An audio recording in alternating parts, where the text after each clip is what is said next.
እንግዲህ ይሄ አፕሊኬሽን የሚያስፈልገው ዱባይ ላላችሁ፣ ለአረብ ሀገር ያላችሁ፣ ኢትዮጵያ ውስጥ ያላችሁ የተለያየ አካባቢ ላይ ሆናችሁ አፕላይ ማድረግ ለምትፈልጉት ለሁላችሁ በጣም ወሳኝ የሆነ መረጃ ነው የምነግራችሁ ማለት ነው። ክልል መስጠት ሊሆን ይችላል፣ ሰነድ ለማረጋገጥ ሊሆን ይችላል፣ ፍቃድ ማሳደስ ሊሆን ይችላል። የትኛውም በውጭ ጉዳይ ሚኒስትሮች እንዲፈታ የምትፈልጉትን ነገር ፍቃድ ለሌሎች ውክልና ለመስጠት መጀመሪያ እንግዲህ አፕሊኬሽኑን ከፍተን እንደገባ ነው ሎጊን አድርገን የከፈትነው ሆነ ወይም ክሬት አካውንት ብለን ከከፈትነው በኋላ የሚያመጣልን ፌስ ነው ቴሌ ሳይን ብሎን ያመጣልናል። ከዛ ከፍተን ከገባን በኋላ ቀሪ ስቴፖችን እናሞላለን ማለት ነው። ከዛ የኛው ስቴፕ አንደኛው ካለፍን በኋላ ዳሽቦርዱ ይሄን ይመስላል። ሙሉ ስታተስ ወይም ከፍታችሁ ገባችሁት በኋላ ይሄን ፌስ ነው የሚያመጣላችሁ። ከዛ በግራ በኩል ሳይን ሪኮርድ የሚላለ ኮምፕሊትድ የሚላለ እንደገና ደግሞ ቴሌ ፎርምስ የሚላለ መጀመሪያ ሳይንን ምንም ዜሮ ነው ያለው በዛሬ እንትን ላይ ያለው ማለት ነው። ምንም አልጠየቁም። እንደገና ደግሞ የተሟላ መረጃ እንደሌለ ወይም ያሟላነው መረጃ ምንም እንደሌለ የጠየቅነው ዶክመንት ምንም እንደሌለ ዜሮ እንደሆነ ያሳያል። ሳይን ሪኳየርድ ጁን በዚህ ወር አሁን ያለበት ላይ ዜሮ ነው ብሏል። ቱዴም ዜሮ ነው። ኮምፕሊትድ የሆነ ዶክመንት እንደገና ኮምፕሊት ያደረጉ ባለዛ ስለሚያመጣ ቱዴም ዜሮ ነው። ስለዚህ ሙሉ በሙሉ ነፃ እንደሆነ ቼክ እናደርጋለን። ይህን ፍሪ ከሆነ በኋላ ፍሪ መሆኑ ቼክ አድርገን በኋላ ቴሌፎርምስ የሚለውን ከፍተን እንገባለን። ቴሌፎርምስ ከፍተን በኋላ ፌደራል ጎቨርንመንታል ፎርምስ የሚላለ የፌደራል ጎቨርንመንት ፎርምስ የሚለውን አንድ ጊዜ ክሊክ ካደረግን በኋላ ይከፍትልናል። እሱን ከፍታችሁ በኋላ ዶክመንት አውተንቲኬሽን ሬጂስትሬሽን የሚላለ ዶክመንት አውተንቲኬት ወይም ለማስፈረም ከዛ በመቀጠል ደግሞ አንደኛ ላይ ያለው እሱ ሲሆን ሁለተኛ ላይ እንግዲህ ሚኒስቴር ኦፍ ፎሬን አፌርስ የሚለው የውጭ ጉዳይ ሚኒስቴር ነው። ከዛ ደግሞ ሚኒስተር ኦፍ ጀስቲስ የፍትህ ሚኒስቴር መጠቀም የምንችልበት ሶስት አይነት ስቴፖች ነው ያሉት ማለት ነው። ከዛ ውስጥ እንግዲህ ዶክመንት አውተንቲኬት የሚለውን ወይም ሚኒስቴር ኦፍ ፎሬን አፌርስ የሚለውን ወይም ከፍተን መግባት እንችላለን። ከሶስቱ አንደኛው ደስ ያላችሁ ከፍታችሁን መግባት ይችላልችሁ። አሁን ግን ማሳያችሁ የሚኒስትሪ ኦፍ ፎሬን አፌርስ የሚለው እንደ አንደኛ ዛሬ እናያለን። ሁለተኛ ደግሞ ዶክመንት አውተንቲኬት ቀጣይ ላይ ያሳያችኋለሁ። ከዛ ሚኒስቴር ኦፍ ጀስቲስ ወይም የፍትህ ሚኒስቴር የሚለውን ከፍተን እናያለን። ከዛ ሚኒስቴር ኦፍ ፎሬን አፌርስ የሚለውን ከፍተናል። ከዛ ዶክመንት አውተንቲኬት ልናደርግ ነው። ዶክመንት አውተንቲኬሽን የሚለውን አንድ ጊዜ ክሊክ እናደርጋለን። ዶክመንት አውተንቲኬሽን እሱን ከፍተን በኋላ እዚህ ጋር ብዙ አይነት ስቴፖች አሉ። ዶክመንት አውተንቲኬሽን ካለ በኋላ ፓርትነርሺፕ ዊዝ ሜሶብ በሜሶብ እንትን እንደምሰጥ ያሳያል ማለት ነው። ከዛ ካቴጎሪ ያለ ፌደራል ጎቨርንመንት ፎርም ነው። ከዛ ሳብ ካቴጎሪ ደግሞ ሚኒስትሪ ኦፍ ፎሬን አፌርስ ነው። መጀመሪያ የገባንበት ፌደራል ጎቨርንመንት አፌርስ ስለሆነ ከዛ በመቀጠል የውጭ ጉዳይ ሚኒስቴር የሚለውን አሁን ይሄን ውጭ ሀገሩ ናቸው የትም ሆናችሁ ኢትዮጵያ ውስጥ ሆናችሁ መጠየቅ የምትችሉበትን ያሳያል። ከዛ ካቴጎሪውን ቼክ ታደርጋላችሁ። ሳብ ካቴጎሪውን እሱን ቼክ አድርጉ። ከዛ ሚኒስቴር እንደሆነ እርግጠኛ ሆኖ መጀመሪያ ፎርሙን ከማስገባታችሁ በፊት እርግጠኛ መሆን ስላለባችሁ እሱን ቼክ ማለት ነው። ፐርፐዙ ለምንድነው የሚለው this form is intended for individual or organization seeking to authenticate official document ግለሰብ ሊሆን ይችላል፣ ድርጅት ሊሆን ይችላል። ዶክመንቱን አውተንቲኬት ማድረግ ሲፈልግ የሚያደርግበት ነው። የህጋዊ የሆኑ ሰነዶችን አስፈርመው ኦንላይን ላይ ወይም ቤት ላይ ነው ምንም ሳይስተጓገል መፈረም የሚችልበትን አማራጭ ያሳያል። ከዛ ፋስተር ኮምፕሊሽን የሚላለ አፕሩቫል ስታተሱ ከጠየቅን በኋላ ምን ደረጃ ላይ ያለው ብሎን ጀምር ፋስተር ኮምፕሊሽን ሙላታቸው። ከዛ አፕሩቫል ፍሎው ሪቪው ቲም አለ፣ ኮንሱላር አፕሩቫል አለ። ቅደም ተከተሎች የምናይበትን ሪቪው ይደረጋል። ከዛ መጀመሪያው መጨረሻ አክሴፕት ያደርጋል ማለት ነው። ቻርጅ አለ እንግዲህ ከጠየቅን በኋላ ፔድ ባይ በእኛ የሚጠየቀው አለ። ኢንድ ቶታል ዶክመንት ነው የሚወሰደው፣ ክፍያ በእኛ ነው የምንከፈለው። መጨረሻ ላይ በቴሌብር እንደሚከፍል እሱን አረጋግጡ ብሎ ያስቀምጣል። ዶክመንቱ አውተንቲኬት ከተደረገ በኋላ ነው። ከዛ ከተፈማችሁ በኋላ ስታርት ሳይኒንግ ብላችሁ ከፍታችሁ መግባት ይችላልችሁ። ይሄ እንግዲህ ከሆናችሁ በኋላ ማለት ነው።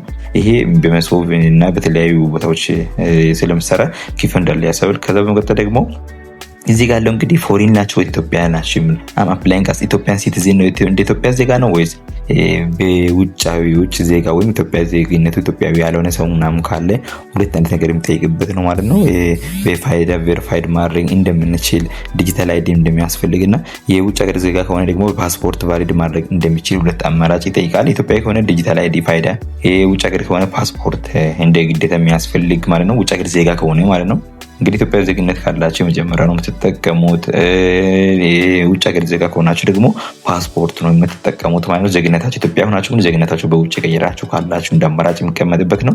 የመጨረሻ እንግዲህ ፎሪን ከሆናችሁ ፓስፖርት የፎሪኖች ወይም ፓስፖርት የምናስገባበትን ሁለት አይነት አማራጭ ይጠይቃል። እሱን ደግሞ የምታሙሉበት ሰዓት ላይ እርግጠኛ መሆን አለባቸው ክፍያውን ስለሚከፍል። አሁን እንግዲህ ዜግነት ኢትዮጵያ ነኝ ገብቻለሁ። ስለዚህ በኢትዮጵያ ክሊክ አድርገን እንገባለን። በኢትዮጵያ ላይ ክሊክ አድርገን ከገባን በኋላ ሁለት አማራጭ እዚህ ጋር አለች። ከዛ የመጀመሪያ ከገባችሁ ዜግነት ከጠየቃችሁ እንትን ይጠይቃል። ዜግነት በየትኛው እንደሆነ ይጠይቃል። ካልሆነ ደግሞ ኢትዮጵያ ነኝ ካላችሁ አንደኛውን በመጀመሪያው አፕላይንግ ፎር ኢትዮጵያ ሲቲዝን የሚለውን ከዛ ኮንቲኒው እንላለን።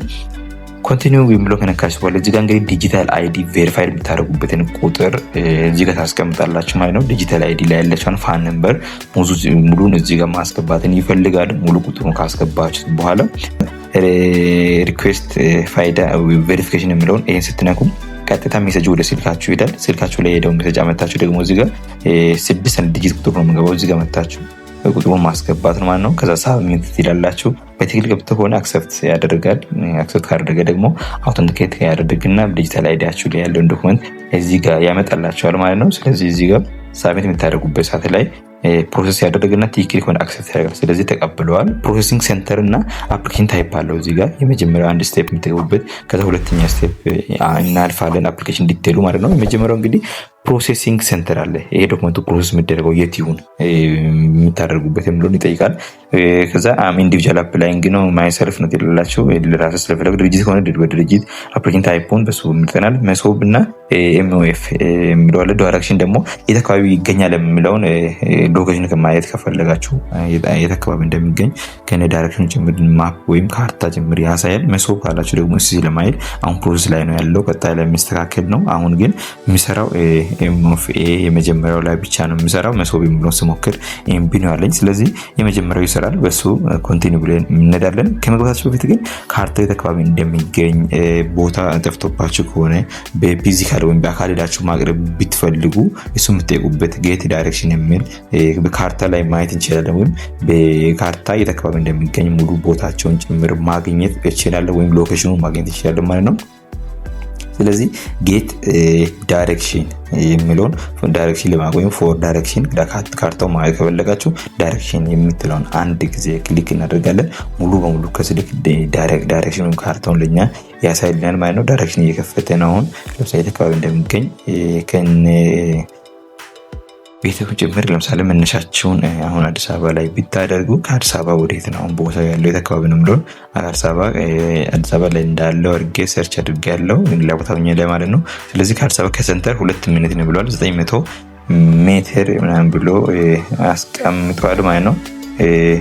እዚህ ጋር አሁን ሙሉ ርቀቱን ያሳያል። ከነ ቤቱ ጭምር ሊያሳይ ይችላል። አሁን ቢሮ ጭምር ያሳይቷል ማለት ነው። ስለዚህ እንደዚህ ሰርች አድርጋችሁም በራሳቸው ሊንክ በተቀመጠው ሊንክ ወይም የካርታውን እንድነግታችሁ እንደዚህ ቦታ ያለበትን ጭምር ማግኘት እንችላለን ማለት ነው።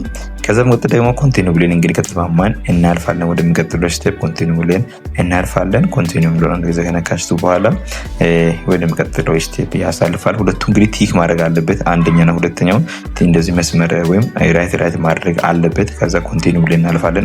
አረንጓዴ መሆኑን ካረጋግጣችሁ በኋላ ኮንቲኒው እንነካለን። ከዛ ኮንቲኒው ካላችሁ በኋላ ወደሚቀጥለው ስቴፕ እናልፋለን ማለት ነው። ወደሚቀጥለው ስቴፕ ካለፍን በኋላ እዚህ ጋር ምን አለ? ታይትል አለ። ወንድ ሴት አማራጭ የምንመርጥበት። እሺ ኮንቲኒው አልኩኝ። ታይትል የሚለውን አንድ ጊዜ እናካለን። ሚስተር ወንድ ሆነ የማር ወይ ሚስተር ትላላችሁ። ፉል ኔም እንግዲህ የራሳችሁን ሙሉ ስም ታስገባላችሁ። ማን ነው? የራስን ሙሉ ስም አስገባለሁ። ሙሉ ስማችሁ እንደዚህ ጽፋችሁ ካስገባችሁ በኋላ ለምሳሌ እዚህ ጋር ሙሉ ስም ያስገባው ነው። ሙሉ ስም ካስገባችሁ በኋላ ፉል ኔም ነው ያለው። እንግዲህ እስከ አያት እናስገባለን። ዶክመንቱ በትክክል መሰራት አለበት፣ ምክንያቱም ዲጂታል አይዲ ጋር ኮምፔር ስለሚያደርግ በኋላም ቪዲዮ ስለምናስገባ። አሁን ሜል ብያለሁ፣ ስልክ ቁጥር ማስገብቻለሁ። ኢሜል ይፈልጋል። አሁንም ጀንደር ሜል ብያለሁ። ስልክ ቁጥር ደግሞ የራስን ስልክ ቁጥር አፕሊኬሽን እንትኑ የተከፈተበትን ወይም መጀመሪያ ይሄን አፕግሬድ ያደረገንበትን ቁጥር አስገባለሁ። ቁጥሩን ካስገባችሁ በኋላ ደግሞ ኮንቲኒው ብላችሁ ትገባላችሁ ማለት ነው። ከዛ አሁን አፕሊኬሽን ዲቴል ጽፈናል። አፕሎድ ዶክመንት ነው ያለው። አፕሊኬሽን ዲቴሉን ከጻፍን በኋላ ዶክመንት አፕሎድ የትኛ ዶክመንት ነው አፕሩቭ እንዲደረግ የፈለግ ነው። ያ ዶክመንት ደግሞ ፋይል ላይ መኖር አለበት። አድ ዶክመንት ብለን እንገባለን። እዚህ ጋር ዶክመንቱን ልናስገባ ነው ማለት ነው። ዶክመንት እንደ ምሳሌ ያክል ነው እኔ ያስገባሁት። ዶክመንት ታይፑ በምንድን ነው? ከዚህ ውስጥ ትመርጣላችሁ። የምን አይነት ዶክመንት? ሰርቲፊኬት ነው? የዳይቨር ላይሰንስ ነው? ፊንገር ፕሪንት ምናምን የዶክመንት አይነቱን እዚህ ጋር እንመርጣለን። ዳይቨር ላይሰንስ የመንጃ ፈቃድ ብያለሁ። ለምሳሌ አፕሎድ ላደርግ ነው አሁን አፕሎድ ላደርግ ወደ ከፋይል ወይም ከተቀመጠበት መጀመሪያ ያዘጋጀሁትን ዶክመንት ከፋይል ይዤ እመጣለሁ ማለት ነው። ከዚህ አንድ ዶክመንት ፒክ አድርጌ ያስገባለሁ። ካሉት ዶክመንት ውስጥ አንዱን አስገብቻለሁ። እንግዲህ ይህን ዶክመንት አስገብቻለሁ።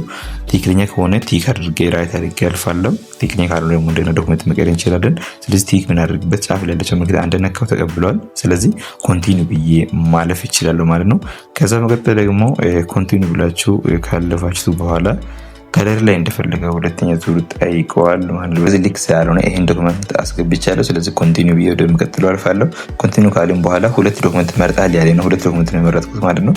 ሁለት ዶክመንት ፒክ ተደርጓል። አፕሎድ እያደረገ ነው ያለው ዶክመንቱን እየላከ ነው ያለው ማለት ነው።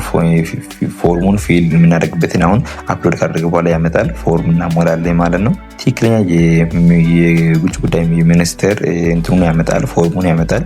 ከዛ አንድ በአንድ ልክ የሆነውን ፎርሙን ካበና ሞላም ካመጣልኝ በኋላ ልክ ከሆነ ልክ ነው ያለው፣ ልክ ካልሆነ ደግሞ ልክ አይደለም ብዬ እንደገና ሞላለሁ። እዚህ ጋር እንግዲህ እንደምትመለከቱት ትክክለኛው የነሱን ፕላትፎርም ወይም የነሱን ሰነድ ማረጋገጫ ቦታውን አመጥቶልናል። እዚህ ጋር እንግዲህ ዶክመንቱ ከተስማማን ትክክል የተጻፈ ከሆነ ግን ደንቡን በደንብ በትክክል አንብበን አይተን እኛ ስም ትክክል መሆኑን የድምን ልክ መሆኑን ስልክ ቁጥራችን ኢሜላችን ትክክል መሆኑን ኢንዲቪጁዋል ነው ስኩሉ የድርጅት ነው የሚለው የፕራይቬት ነው አይደለም የሚለውን ቼክ አድርገን በኋላ ዶክመንት እዚህ ጋር እንግዲህ በዚህ መልክ ተፈርሞ ስለሚመለስ እዚህ ጋር በጣም ቼክ ማድረግ ይጠበቅብናል። ስለዚህ ይህን ከተስማማን በትክክል የተጻፈ ከሆነ አገሪቱ ተርም እንደ ኮንዲሽን የሚል የመጨረሻዋን አንድ ጊዜ ቲክ እናደርጋለን። በትክክል ከሆነ ስታርት ብለን ወደሚቀጥለው ስቴፕ እናልፋለን ማለት ነው። እዚህ ጋር እንግዲህ ሁለት አይነት ነገር ነው። መጀመሪያው ቪዲዮ የፊርማን ፈርማለን። ከዛ መቀጠል ደግሞ የፊት ሙሉ ዶክመንት ይወስዳል ማለት በቪዲዮ ፎርም ሊወስድ ይችላል። የመጀመሪያው የቪዲዮ ፍርማ ለመቅዳት ወይም ቀጥታ የፊት ፎቶ ነው ወስዶ ሙሉ በሙሉ ቪዲዮ ለ15 ሰከንድ ሪከርድ ያደርጋል። እዚህ ጋር እንግዲህ ሙሉ ፌሳች ትክክል ከተቀመጣችሁ በኋላ ሁለቱን ኮምፕረስ ለማድረግ በትክክል ቪዲዮ ማስገባት ይጠበቅባቸዋል። ምክንያቱም የዳይቨር ላይንሰስ ምን ይላል። ከዛ በመቀጠል ደግሞ ዲጂታል አይዲ ፋይዳ አይዲ ያስገብቻለሁ። ሁለቱን አወዳደሩ ማየት ስለምፈልግ ለ15 ደቂቃ በኋላ ሁለቱን ያወዳድራል። የመጀመሪያ ዲጂታል አይዲ ላይ ያለው ኢሜጅ እና እዚህ ጋር ያለው በደንብ ቼክ ያደርጋል። ምክንያቱም ዶክመንት ለኦሪጂናል ዶክመንት ወይም የህጋዊነት እንትኑ ስለፈለግን ሁለቱ ትክክል መሆን አለበት። ከተቀበለው በኋላ ዩዝ ዚስ ቪዲዮ ብዬ ወደሚቀጥለው ስቴፕ አልፋለሁ። ዩዝ ቪዲዮ ካላችሁ በኋላ ሁለቱን አወዳድረው አንድ ለሚያስቀምጥበት ስቴፕ ነው የምንላየው። ስለዚህ ዩዝ ቪዲዮ የሚለውን አንድ ጊዜ እነካለን። ቪዲዮ ከዳረገን እስከጨረስን ድረስ ዩዝ ቪዲዮ የሚለውን አንድ ጊዜ እነካለን። ዩዝ ቪዲዮ የሚለውን አንድ ጊዜ ከነካሽቱ በኋላ ሁለቱን ኮምፔር አድርጎ ነው የሚያስቀምጠው። የመጀመሪያው ዲጂታል አይዲ ላይ ያለችውን እና እዚህ ጋር እንግዲህ ድሮ ዩር ሲግኒቸር አሁን ወደ ፍርማ እንገባለን። ሲግኒቸር ፍርማቸውን በትክክል እዚህ ጋር ተፈርማላችሁ። ከዛ ኮንፍሪም ኤሌክትሮኒካል ሲግኒቸር የሚለውን ቼክ እናደርጋለን። እዚህ ጋር ያለው አጠቃላይ ፕሮሰሱን ቼክ እናደርጋለን። አፕሎድ ያደረግነው ዶክመንት ኔሽናል አይዲ፣ የኛ ፎቶ እንዲያ ደግሞ የፈረምንበት ፍርማ ትክክል መሆኑን ጎቱ ፕሪቪው ያለ ፍርማ ፈርመናል። ቪዲዮ ተቀብሏል። ከዛ መጨረሻ ላይ ደግሞ ጎቱ ፕሪቪው ካሉን በኋላ ኮንቲኒው እንላለን። ቼክ የሚያደርግበት ነው። አፕሎድ ያደርገን ያለው ዳታ እንደ ፕሊስ ዋይት ያለ ነው። የመጀመሪያ ቪዲዮን አፕሎድ ያደርገን ያለው አፕሎድ አድርጎ 100% ከጨረሰ በኋላ ሁለቱን ኮምፔር ያደርጋል። ዲጂታል አይዲ ላይ ያለውን እና የኛው ቪዲዮ ኮምፔር ያደርጋል። ከዛ ኮንቲኒው ብለን ወደሚቀጥለው ስቴፕ እናልፋለን። ይህን ደግሞ ኮምፕሊት አድርጎ ፋይናላይዚንግ ቼንጅ እንደ ፕሊዝ ዌይት 100% ያለ ነው። እስከ 100 ድረስ እስከሞላ ድረስ ትንሽ ደቂቃ ጠብቅ የሚለውን አማራጭ አስቀምጦልናል። ስለዚህ ዌይቲንግ ቬሪፊኬሽን ዲቴል ቬሪፋይድ ያደረገ ነው። ይህ ማለት ዲጂታል አይዲ እና ሪከርድ ያደረገ ነው። የ15 ሰከንድ ቪዲዮውን ሪከርድ የተደረገውን ኮምፔር ያደረገ ነው ማለት የሚመሳሰል መሆን አለበት ነው። ማይገናኝ ከሆነ ደግሞ ሪጀክት ስለሚደረግ መጀመሪያ እነሱ ከመድረሱ በፊት ቪዲዮ ላይ ያለው የኛ ኢሜጅ ሪከርድ ያደረገ ነው የ15 ሰከንድ ቪዲዮ እና ዲጂታል አይዲ ላይ ያለው ተመሳሳይ ወይም ፋይል አይዲ ላይ ያለው ሪሌትድ ወይም ተመሳሳይ መሆን አለበት። ተመሳሳይ ሳይሆን ሲቀር ግን በእነሱ ሳይደር ሪጀክት ስለሚደረግ ሲሚላር መሆን አለበት። እዚህ ጋር ቬሪፋይ ያደረግነው ዩር አፕሎድድ ዶክመንት አር ኮምፕሊትድ ዊዝ ዩር ቪዲዮ ሲግኒቸር ያለ ነው። ሁለቱ በግራ በኩል ያለው ቪዲዮ ነው፣ በቀኝ በኩል ያለው ደግሞ ዲጂታል አይዲ ላይ ያለው ሲግኒቸር ጋር ቨርሰስ ቼክ ያደረገ ነው። ዲጂታል አይዲ ያለውን የእናንተ ፎቶ እንደዚህ ያመጣል። ከዛ ቪዲዮ ሪከርድ ያደረጋችሁበትን ኮምፔር ያደርጋል። በትክክል ከሆነ ደግሞ ቬሪፋይ ሰክሰስፉል ይላል። ይህን ከተቀበልና ትክክል ከሆነ ኔክስት ብለን እናልፋለን። ምክንያቱም ክፍያ ከመክፈላችን በፊት ልክ ሳይሆን ሲቀር ማስተካከል ስለምንችል ማለት ነው። ልክ ነው ካላችሁ ወደሚቀጥለው ስቴፕ ታልፋላችሁ። ወደሚቀጥለው ስቴፕ እንደታለፋችሁ በኋላ ፋይናላይዝ እያደረገ ያለው ክፍያ ልንከፍል ነው። ስለዚህ ኢረር ካለ መጀመሪያ ማስተካከል ነው። ከክፍያ በኋላ ፕሩፍ ስለሚያደርጉ ያ ነገር ስለሚያመጣ እዚህ ጋር አሁን ቴሌብር ላይ ደርሰናል። የምንከፍለው ቶታል ይሄ እንደ ዶክመንቱ ከፍ ስለሚል 824 ብር ነው የምንከፍለው። የመጀመሪያ ድራይቪንግ ላይሰንስ 162 ብለዋል። ዶክመንቱ አናላይዝ ለማድረግ 162 ብለዋል።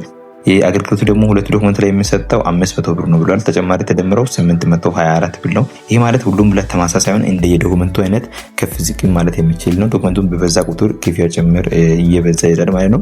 በትክክል እንደዚህ ካስቀመጣችሁ በኋላ ምዝገባውን ካረጋገጣችሁ ልክ ነው ካላችሁ ደግሞ ፔይ ካላችሁ ቀጥታ ከቴሌብራችሁ የሚያክል ብር ይቆርጣሉ ማለት ነው። እንግዲህ ማወቅ ያለባችሁ ነገር ክፍያው እንግዲህ የተለያየ ነው ብያቸዋለሁ። እንደ ዶክመንቱ የሚወሰነው ማለት ነው። ያለው ነገር ይሄን ይመስላል። በዚህ ስቴፕ ከሰራችሁ ሙሉ መጨረስ ትችላላችሁ ማለት ነው። ያልገባችሁ ነገር ካለ ደግሞ ኮሜንት ላይ ማስቀመጥ ትችላላችሁ። ይሄን ዩቲዩብ ቻናል ለቀጣይ እንደዚህ አይነት አዳዲስ ነገሮችን ማግኘት ከፈለጋችሁ ደወል ምልክቱን ነክታችሁ ኦል ማድረጋችሁን እንዳትረሱ። ላይክ ማድረጋችሁን እንዳትረሱ። ያልክበት